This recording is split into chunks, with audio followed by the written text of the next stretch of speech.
देश में केंद्रीय चुनाव आयोग चर्चा में है या यूं कहिए कि विवादों में है। विवादों में वो इस वजह से है कि विपक्ष के नेता राहुल गांधी ने चुनाव आयोग की मतदाता सूची को लेकर कई गंभीर सवाल खड़े कर दिए हैं।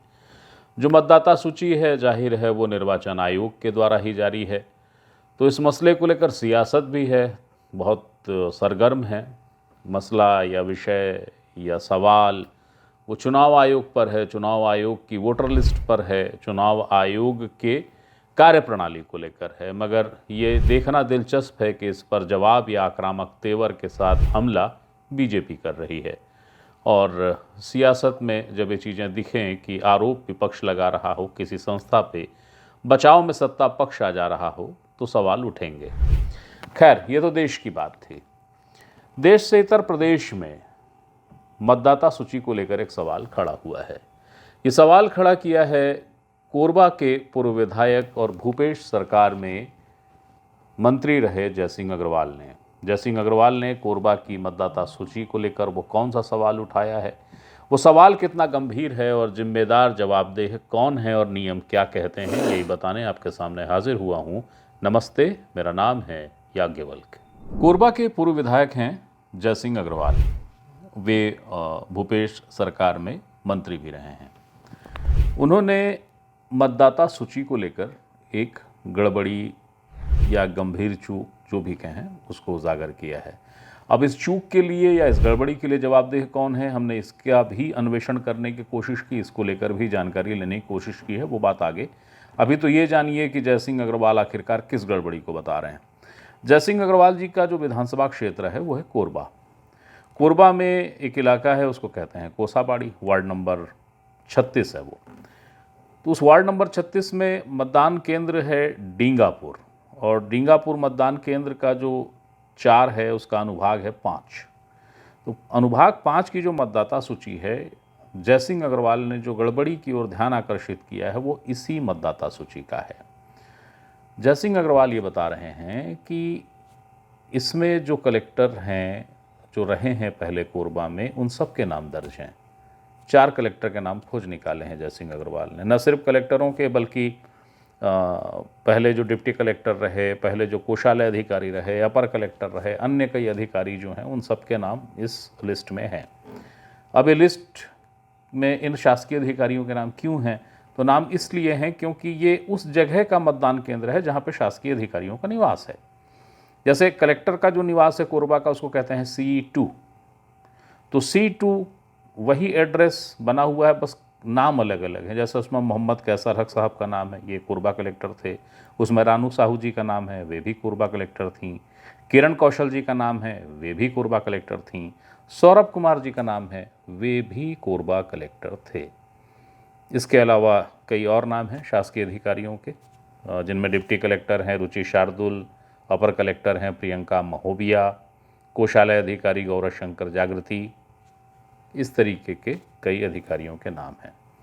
जयसिंह अग्रवाल जी का प्रश्न ये है कि जब मतदाता सूची का पुनरीक्षण होता है, बार बार उसकी जांच की जाती है, तो फिर ये नाम क्यों हैं, ये नाम विलोपित क्यों नहीं हुए, और यदि ये नाम विलोपित नहीं हुए हैं तो इसका दोषी कौन है? इसके साथ साथ उनका सवाल ये भी है कि ये तो अधिकारियों के नाम हैं, और सवाल भी है, दावा भी है। वो कह रहे हैं कि मैं इसको और देख रहा हूँ और टटोल रहा हूँ, कई और गड़बड़ियाँ मतदाता सूची में हैं, जो जीवित नहीं हैं उनके नाम हैं, जो रहते नहीं हैं उनके नाम हैं, और जल्द ही वो बता रहे हैं कि इसका खुलासा करेंगे। तो जयसिंह अग्रवाल जी से जो हमने फ़ोन पे बातचीत की, जानकारी हासिल की, वो यहाँ है, सुनिए उसको। सर, आपने कोई ऑब्जेक्शन किया है, कुछ शिकायत की है जिसमें आपने ये बताया है कि मतदाता सूची में गड़बड़ी है, क्या आप बता सकेंगे क्या है विषय? देखिए, जो कोरबा में मतदाता सूची है, तो अभी आखिरी चुनाव जो नगर निकाय का हुआ जी, उस चुनाव में जिस जिला निर्वाचन अधिकारी होता है कलेक्टर जिले का, जी, तो कलेक्टर का जो सरकारी बंगला है C2, जी, उस बंगले के एड्रेस पे उसके पहले के 4 कलेक्टरों के नाम आज भी दर्ज है उस मतदाता सूची में। जी, तो उसी के संबंध में हमने एक प्रेस नोट जारी किया था, और जी, इसमें भारत निर्वाचन आयोग को और आपके राज्य निर्वाचन आयोग को हमने चिट्ठी लिखी है कि भाई कोरबा में एक बूथ पे जहाँ 910 मतदाता हैं, जी वहाँ काफी गंभीर त्रुटियां मिली हैं।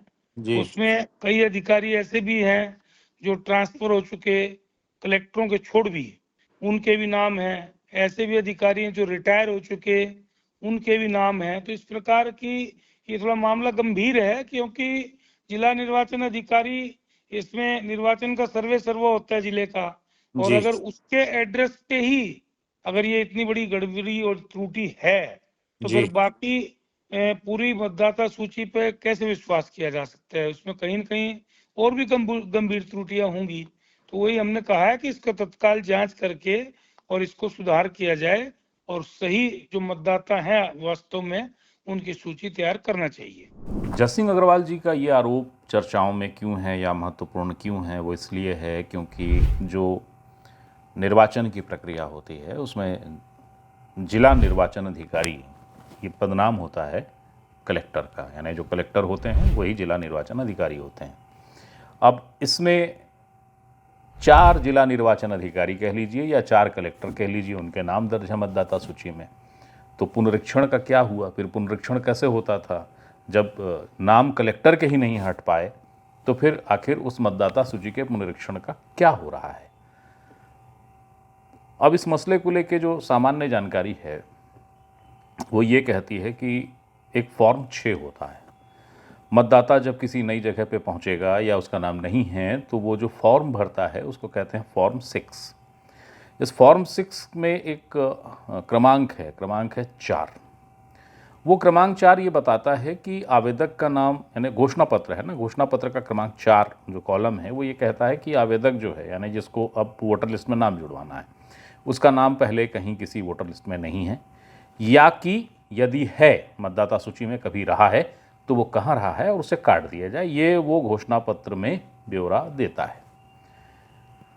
अब यदि उस घोषणा पत्र में उसने कोई सत्य छुपा लिया है तो चूंकि वो शपथ पत्र है इसलिए वो अपराध है, दंड हो जाएगा।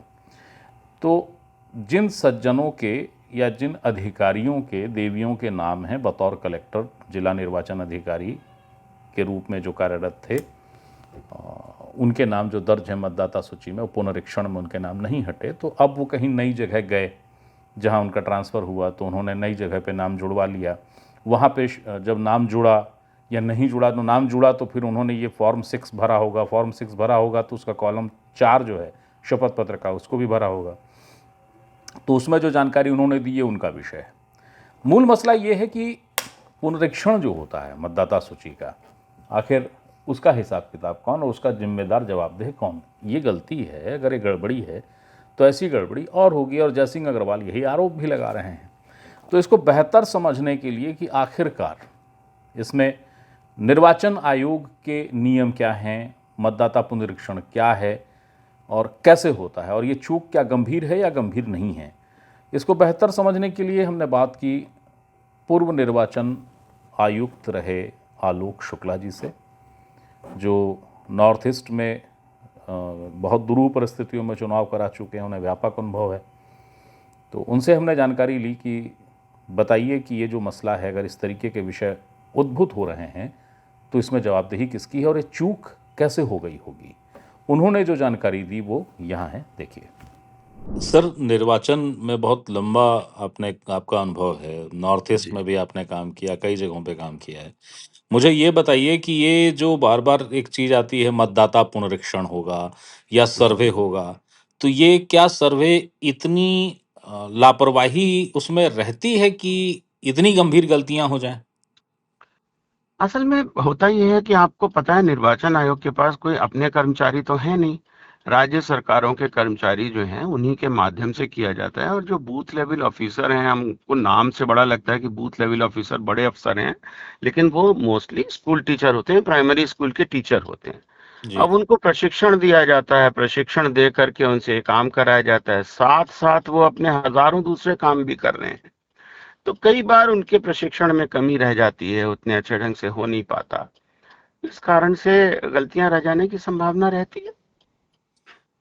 मैं अपने मूल प्रश्न पे लौटता हूँ सर। यदि ऐसा हो जाए, जैसा आपने बताया कि फॉर्म 6 है, फॉर्म 8 है, तो यदि ये ऐसा हो कि उसने उद्घोषित कर दिया व्यक्ति ने कि हाँ भैया पहले मेरा कार्ड वहाँ बना था, अब मैं यहाँ से बनवा रहा हूँ, पर जी वहाँ पर नाम बरकरार है पुरानी जगह पे, जी तो क्या वह अपराध है? और यदि अपराध है तो जवाबदेह कौन है? नहीं, देखिए, अगर उसने घोषित किया है जी तब तो वो अपराध नहीं है, फिर तो वो नेग्लिजेंस है निर्वाचन अधिकारियों की।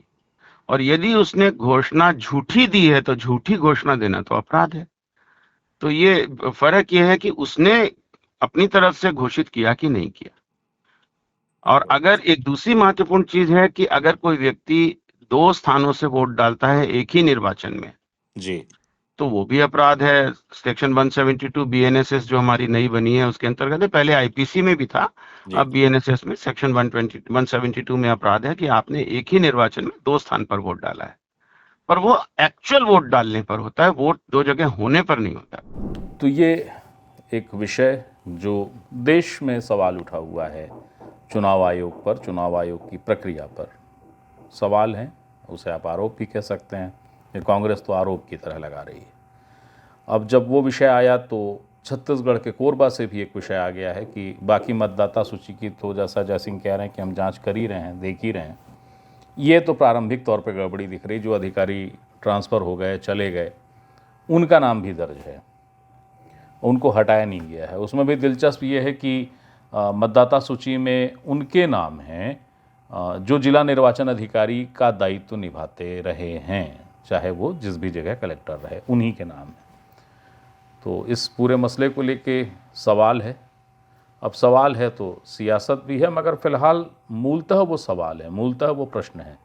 ये देखना बहुत दिलचस्प होगा कि जयसिंह अग्रवाल जो कह रहे हैं कि आने वाले समय में वे और इस मतदाता सूची की और जांच कर रहे हैं, जो जानकारियां मिलेंगी उसको लेकर वो फिर सामने आएंगे। तो देखना पड़ेगा कि और कौन सी जानकारी आती है। हाँ, ये भी है कि कांग्रेस के कई दिग्गज या कार्यकर्ता छत्तीसगढ़ की अलग अलग विधानसभाओं में मतदाता सूची को लेकर बहुत गंभीरता से जांच कर रहे हैं। देखना पड़ेगा कि आगे और क्या सूचना आती है। कोई भी सूचना आएगी, कोई भी जानकारी आएगी, वो देने आपके सामने फिर हाजिर होऊंगा। तब तक के लिए प्रणाम।